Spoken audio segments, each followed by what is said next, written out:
was one of India's biggest sex scandal.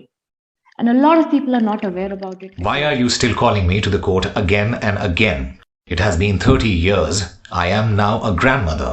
Leave me alone. Well आज का ये case बहुत ही इंपॉर्टेंट होने वाला है एंड एज वेल एज अगर आप लोग सेंसिटिव हो और लड़कियों के बारे में सुन नहीं सकते तो आप ये वीडियो स्किप कर सकते हो। अजमेर के एक पॉलिटिशियन के बेटे को एक लड़की बहुत ही पसंद आ जाती है और वो लड़की देखने में भी बहुत सुंदर थी, पर उसके फैमिली वाले वो फोटो ले जाकर अजमेर के एक फोटो बूथ में गए थे कि वो फोटो अजमेर के सोफिया सेकेंडरी स्कूल की लड़की से मैच होती है या नहीं। एक्चुअली ये पहले भी हो चुका था, जहाँ फैमिली वाले फोटो बूथ में ले जाते थे रिश्ता पक्का करने या तुड़वाने से पहले, जहाँ से 250 लड़कियों का स्कैंडल बाहर आया था।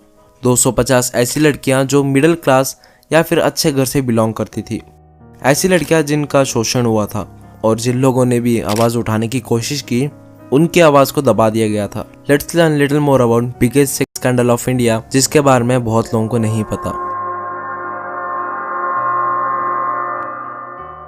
ये बात है 1992 अजमेर राजस्थान की। अजमेर एक इतनी खूबसूरत जगह जहाँ बहुत सारे पवित्र स्थल भी है और यहाँ दुआ के लिए अजमेर शरीफ काफी माने जाते थे। एंड अजमेर में सोफिया स्कूल भी था जो आज भी है। सोफिया स्कूल उस टाइम का बहुत अच्छा स्कूल था और वो सिर्फ गर्ल्स स्कूल था, कोएड नहीं था। उसमें काफी इंटेलिजेंट और अच्छे घर की लड़कियां जाती थी। सिर्फ गर्ल्स स्कूल होने की वजह से लड़कियों की बात लड़कों से स्कूल के बाहर ही होती थी।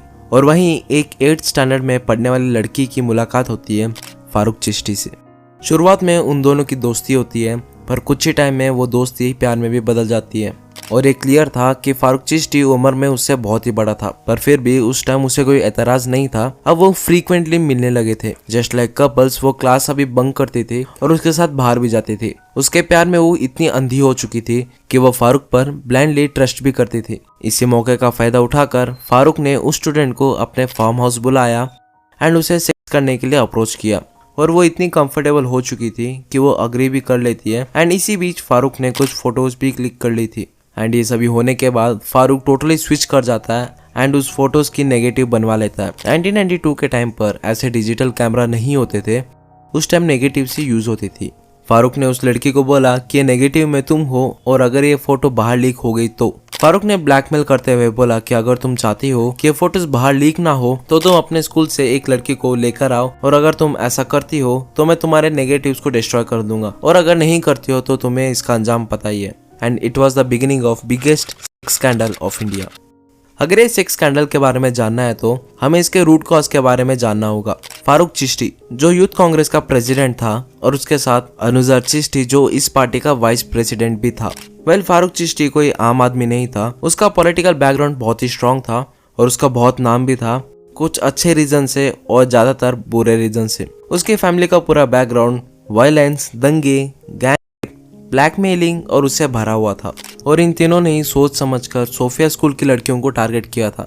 लाइक आई सेड, फारूक ने एक लड़की को बुलाया, उसके साथ सेक्स किया, फिर लड़की को अपनी इज्जत बचाने के लिए एक लड़की ने दूसरी लड़की को उसके साथ भेजा, पर मजबूरी में ही सही ये एक चेन बन गई थी। फारूक सभी के साथ एक ही वादा करता था कि वो फोटोज जला देगा अगर तुम किसी और लड़की को लेके आ जाओगी तो, पर वो ऐसा करता नहीं था। लड़कियां इस बारे में बात भी नहीं कर सकती थी और अगर किसी को बताती तो उन्हीं का नाम खराब हो जाता। और जिस फैमिली से फारूक बिलोंग करता था उससे कौन ही पंगा लेना चाहेगा। कुछ आर्टिकल्स के अकॉर्डिंग बहुत सारी लड़कियां सोफिया स्कूल से तो थी, पर कुछ लड़कियां बाहर से भी थी। कुछ लड़कियों के साथ वो बार बार बुलाकर करते थे और इसी के चलते बहुत सारी लड़कियां डिप्रेशन में चली गई थी और एक एक करके वो सुसाइड करने लग गए। लड़कियों के पेरेंट्स थोड़े सस्पिशियस हो गए कि सभी लड़कियां एक एक करके सुसाइड कर रही है, वो भी एक ही स्कूल से। जब ये सब चल रहा था फारूक और उसकी गैंग का कुछ और ही चल रहा था। अभी उनके साथ बहुत लोग जुड़ चुके थे और वो सभी लोग मिलकर अलग अलग दिन में अलग अलग लड़कियों का करते थे। वेल फारूक ने जब फोटोज को क्लिक करके फोटो बूथ वाले को दी नेगेटिव डेवलप करवाने के लिए, और उस टाइम ऐसा भी नहीं था कि फोटो इमीडिएटली आ जाती थी,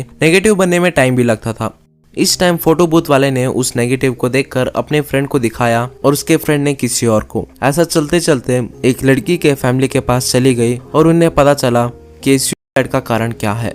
इवन दो ये उस टाइम का सबसे बड़ा केस था, वैसे तो ये 250 है, क्या पता उससे भी बहुत ज्यादा नंबर हो। उस टाइम ये कोई न्यूज में नहीं आया और इसका कोई वीडियो फुटेज भी नहीं है। Well as I said, Farooq Chishti की फैमिली काफी स्ट्रॉन्ग थी और उनसे कोई पंगा भी नहीं लेना चाहता था। एंड इवन अगर उस टाइम सेक्स स्कैंडल वाली बात बाहर आ जाती तो बहुत बड़े दंगे हो जाते, बिकॉज ज्यादातर लड़कियां हिंदू फैमिली से बिलोंग करती थी। फारूक और उसके 2 दोस्त मुस्लिम थे और ये मैटर बहुत ही जल्द हिंदू मुस्लिम में बदल जाता। एक दिन एक रिपोर्टर के कोलिग को एक लड़की की नेगेटिव मिलती है और वो बोलता है कि हम इस लड़के का फायदा उठा सकते हैं, और ये देखकर वो लड़की डरी हुई हालात में हमारे पास आ जाएगी। अगर ये हाल एक रिपोर्टर का था और कॉमन लोग जो इसके आसपास रहते हैं वो कैसा सोचते होंगे। इतनी फोटोज डेवलप हुई होगी और कितनों का शोषण हुआ होगा। Even though there was a political pressure, Navjyoti के रिपोर्टर ने फोटोज ली और बिना ब्लर किए फारूक चिश्ती और उनके साथियों की फोटो छाप दी। इस न्यूज के आने के बाद अगले दिन ही पूरा अजमेर बंद हो गया था। हर किसी को इस इंसिडेंट के बारे में पता चल गया था और जिन्हें नहीं पता था वो अपना प्रोपेगेंडा बनाकर हिंदू मुस्लिम कर रहे थे। एंड लाइक आई सेड, बड़े बड़े पॉलिटिशियंस भी हिंदू मुस्लिम करने लग गए थे। नवज्योति के रिपोर्टर मदन सिंह जिसने न्यूज छापी थी उसका टाइम अब चेंज होने वाला था। जब वो काम से लौट रहे थे तब उनके पीछे पीछे एक ओमनी वैन पीछा कर रही थी पिछले 30-40 मिनट से। अगर कोई और व्हीकल होती तो वो कभी ना कभी तो उनके आगे जाती, पर ओमनी के साथ ऐसा नहीं था। जब मदन सिंह पीछे मुड़कर देखते हैं तब उस ओमनी में 4 लोग बैठे हुए दिखते हैं और आगे वाली सीट पर जो बैठा था उसमें से एक आदमी हाथ बाहर निकालता है और मदन के राइट हिप पर गोली चला देता है। वो गोली लगने के कारण मदन सिंह चल नहीं पा रहा था और खुद की जान बचाने के लिए वो पास वाली नाली में कूद जाता है। एंड उसकी आवाज सुनने के बाद आसपास के लोग आ जाते हैं देखने के लिए कि क्या हुआ है। लकीली मदन सिंह को हॉस्पिटल ले जाया गया था और उनकी कंडीशन क्रिटिकल थी। इस न्यूज को और मदन सिंह को गोली लगे हुए 2 दिन हो गए थे। उसके बाद 3 लोग हॉस्पिटल में घुसते हैं रात के 11 बजे। इवन दो मदन सिंह के लिए सिक्योरिटी भी लगाई गई थी, पर वो तीनों कैसे घुसते हैं वो उन्हें ही पता। लोग उसे हॉस्पिटल के बेड पर ही गोली मार देते हैं। वेल, ये सब होने के बाद अब 250 में से सिर्फ 32 लड़कियां पुलिस स्टेशन गई थी आइडेंटिफाई करने के लिए कि किस किस ने उनका शोषण किया है। सिर्फ 32 लड़कियां इसलिए क्योंकि अगर कोई लड़कियां पुलिस स्टेशन में जाएगी तो उनका नाम पुलिस रिकॉर्ड में लिखा जाएगा और सभी को पता चल जाता कि किस किस के साथ शोषण हुआ था। और आगे जाके ये नंबर सिर्फ 2 में हो जाता है। बाकी 30 लड़कियों ने अपना नाम पीछे ले लिया था due to continuous harassment threats by Farooq and politicians, क्योंकि इस केस में बड़े बड़े पॉलिटिशियंस भी इन्वॉल्व थे। लास्ट में 2 लड़कियां बची थी और वो लास्ट तक डटी रहती है इवन दो उन्हें बार बार धमकियां मिल रही थी और वो हटी नहीं। And at last police action लेती है और नवज्योति अखबार में जो भी फोटो छपी थी उन्हें आइडेंटिफाई करके 12 लोगों को पकड़ लेती है और उसमें से 8 लोग तो अजमेर छोड़ के भाग भी गए थे।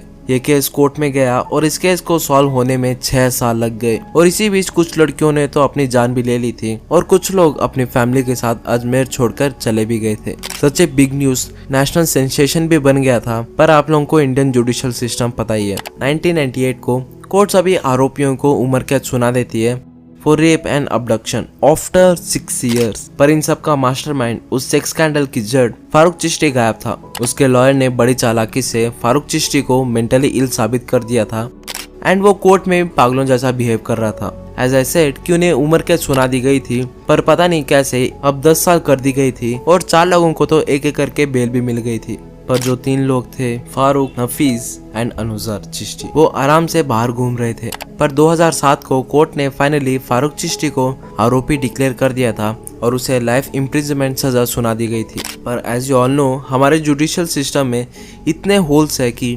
2013 में फारूक को रिलीज कर दिया गया था ये बोलकर कि उसने बहुत ही सजा काट ली है और उसे और तंग ना किया जाए। एंड आज भी वो अजमेर में घूम रहा है एंड उसका दबदबा आज भी करार है। और यहाँ खत्म होती है भारत की सबसे बड़ी स्कैंडल की कहानी। ये केस को इतना सप्रेस कर दिया गया था कि बहुत लोगों को पता भी नहीं है इसके बारे में। मैं किसी वीडियो में बोलता नहीं हूँ कि इस वीडियो को शेयर करो, पर आप लोग कर देना क्योंकि इसके बारे में लोगों को पता होना चाहिए। वेल, मैं मिलता